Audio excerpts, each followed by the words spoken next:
Hi, good morning, good afternoon, and good evening. So in this video, I'm going to teach you how to hide your in-app purchases on your App Store, how to check the hidden one, and technically how to just manage them, okay?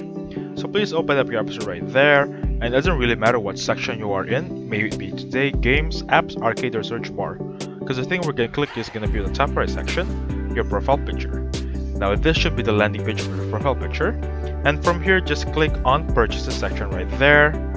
And once you're here, you're gonna see all of the applications you just downloaded on App Store. You can re-download them once you're seeing this cloud logo. You can re-download them. If you're seeing open logo, they're currently in your phone.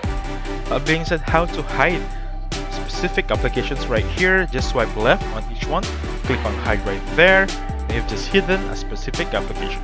Now, for example, you cannot see for this long list. You can just use the search bar right here. For example, I'm gonna search for Subway Surfer, right?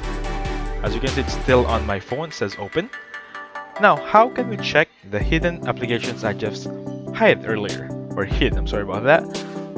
You want to go to settings right there. Let me just go back to the landing page. So again, this should be the landing page of your settings, right? And then click on your name right there. Click on Media and Purchases over here. You're going to have an option of signing out, password settings, or view account. We're going to go for view account right there. And then wait for it for loading.